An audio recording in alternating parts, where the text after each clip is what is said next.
The phone vibrated at 6:42 a.m., cutting through the quiet of Ethan Miller's apartment like a warning siren. He had barely slept. Grief still clung to him, heavy and restless, the kind that made even breathing feel like work. When he saw the company name on the screen, his stomach tightened. Part of him hoped foolishly that it was a check-in, a human moment, someone asking if he was okay. Instead, a flat, rehearsed voicemail played. His position had been terminated, effective immediately. His 3-day absence had caused workflow disruption. The message ended with instructions to return his badge. No apology, no condolences. Ethan stood frozen, phone in hand, as the truth settled in. 3 days, that was all he had taken. 3 days to bury his father. A week earlier, Ethan had been in Ohio, standing beside a wooden coffin under a gray sky. His father, Daniel Miller, had been the strongest man he knew, not because he was loud or powerful, but because he never walked away when life got hard. Daniel had worked with his hands for 40 years, fixing engines, fixing fences, fixing problems without ever asking for praise. When the heart attack came, it came fast, leaving Ethan with unfinished sentences and unanswered calls.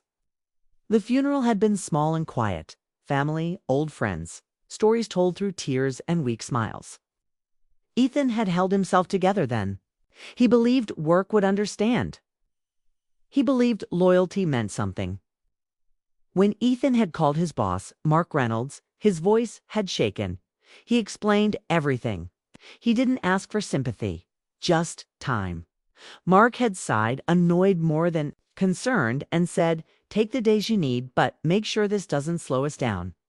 Ethan had promised it wouldn't. He had answered emails at night. He had sent updates between arrangements and condolences. Still, it wasn't enough. Okay. Now, back in Toronto, his apartment felt smaller, colder. Bills sat on the counter. His father's old watch lay on the table, the last thing Daniel had given him. Ethan sat down and stared at it, anger and sadness mixing into something sharp. Losing the job hurt, but the way it happened hurt more. It made his grief feel like a mistake. Like love for his father had been an inconvenience. By noon, Ethan forced himself outside. The city didn't pause for heartbreak. Streetcars rattled past. People hurried with coffee cups and headphones, chasing meetings, chasing futures.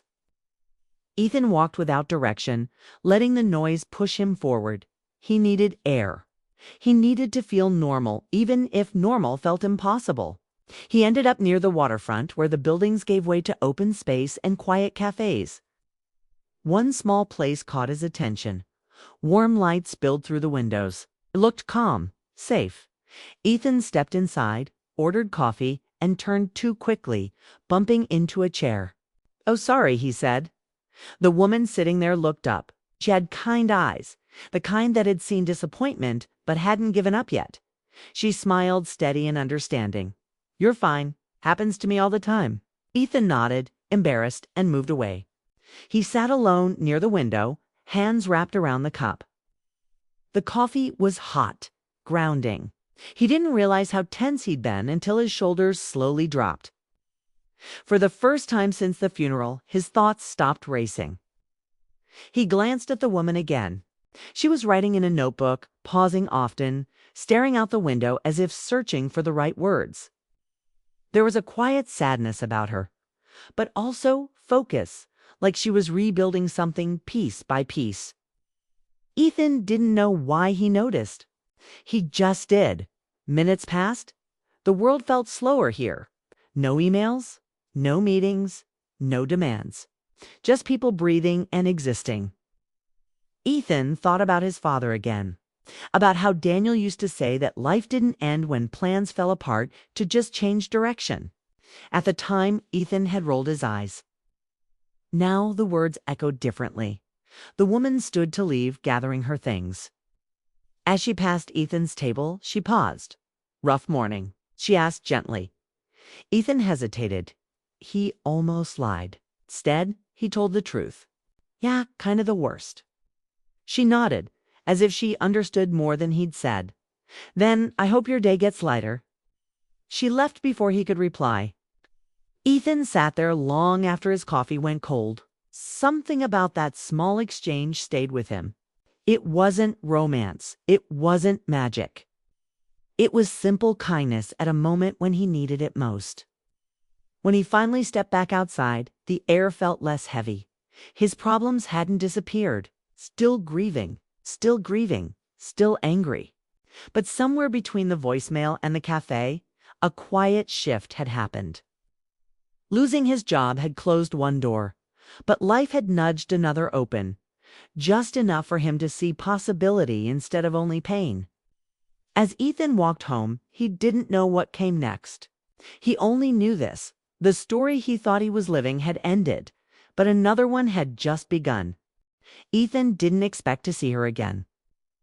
Yet the next morning, as he pushed open the door of the same small cafe near the waterfront, there she was, Claire, sitting in her corner with the same notebook and calm expression. Something about her presence made the cafe feel warmer, safer, as if the world outside could wait a little.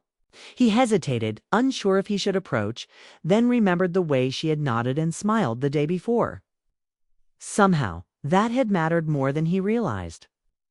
"Hi," he said almost shyly as he walked toward the counter for his coffee. She looked up, smiled softly, and gestured to the empty seat across from her.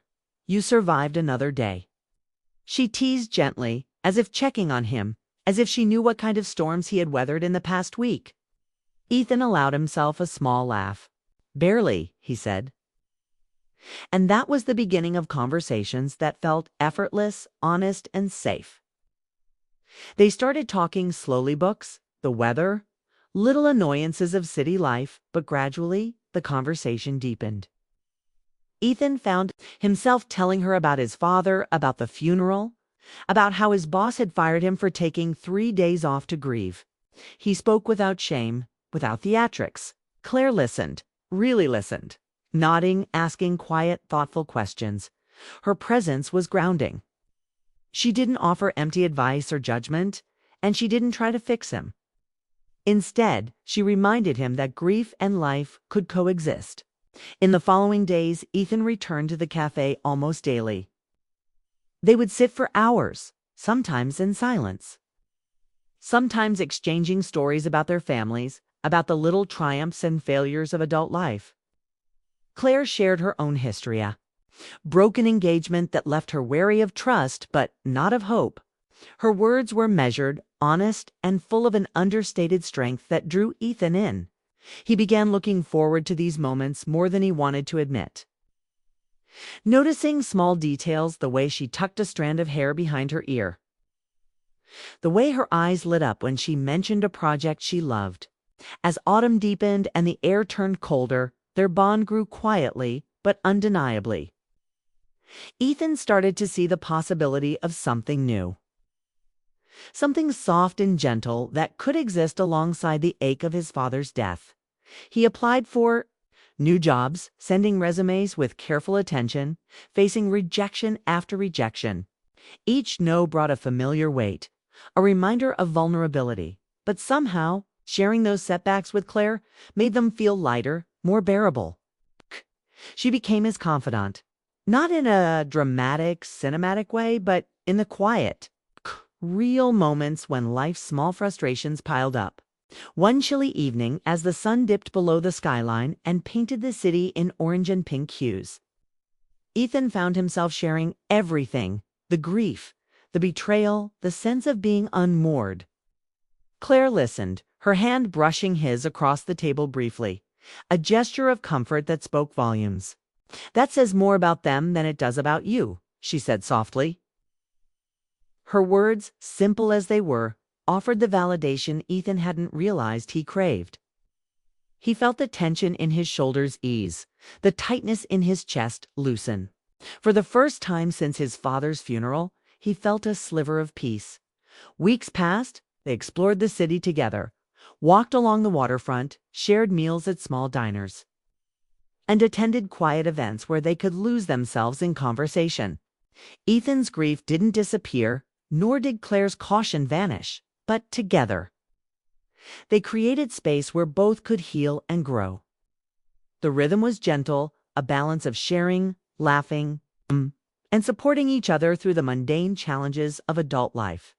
The bond between them became more than friendship, though it was never rushed or forced. It was built on honesty, understanding, and shared vulnerability, a foundation far stronger than anything either had known before. Then, one evening, as the first snow of the season began to fall, Ethan received an unexpected email. It was from a senior executive at his former company. Mark Reynolds had been dismissed, and a review had revealed the wrongful termination. The email asked Ethan if he would be open to discussing compensation and an apology. Ethan stared at the screen, his chest tight with a mixture of disbelief, anger, and relief. The opportunity to reclaim what was lost was there, but he realized something important in that moment. Reclaiming the past wasn't his goal anymore. That night, he sat with Claire on a park bench, the soft snow falling around them, blanketing the city in quiet. He told her everything: the email, the truth about his former boss, the possibility of restitution. She listened, letting him speak without interruption, her presence steady, warm, and unshakable. Then she asked gently, "So what will you do?" Ethan thought about the years he had devoted to a company that didn't value him, about the grief he had carried alone, and about the connection he had found with Claire, something real, tender, and unhurried. He realized that his father's lessons weren't about loyalty to a job or submission to authority. They were about integrity, resilience, and the courage to pursue a life that mattered. Looking at Claire, seeing the soft trust in her eyes, he knew his answer. "I don't want my old life back," he said. "I want a better one." Claire reached for his hand, not with dramatic urgency, but with quiet reassurance. That simple touch anchored him, a reminder that the future, uncertain as it was, could be shared, safe, and hopeful. The snow continued to fall, each flake a gentle punctuation to the moment, and Ethan understood that some losses, no matter how devastating, create this space for new beginnings, for connections that matter, and for love that doesn't rush or demand, but simply exists and strengthens. The days that followed brought change, but not in the form of returning to the old. Ethan found a new job that respected his talents and valued his experience. He and Claire continued to meet, their bond growing through everyday moments, laughing over shared mistakes, offering comfort during setbacks, celebrating small victories. Their relationship wasn't perfect, but it was real, and that realism made it beautiful. Ethan's grief never fully vanished, nor should it. It was a testament to the man his father had been. Yet, alongside that grief was hope, companionship, and the understanding that life could be rebuilt even after heartbreak and betrayal. Ethan realized that losing his job, painful as it was, had pushed him toward something he might never have discovered otherwise. His grief, once isolating, had led him to Claire. His heartbreak, once consuming, had opened his heart to love and trust again. And in this unexpected chapter, he learned that endings can sometimes be beginnings in disguise. He didn't know what the future held, but for the first time since that October morning, he wasn't afraid to find out. Life, Ethan understood now, was not about avoiding pain. It was about learning to walk through it, sometimes hand in hand with someone who understands the quiet language of healing. And as he sat beside Claire, watching the snow settle and the city lights flicker, he felt that maybe, just maybe, the best chapters of life were the ones we never saw coming.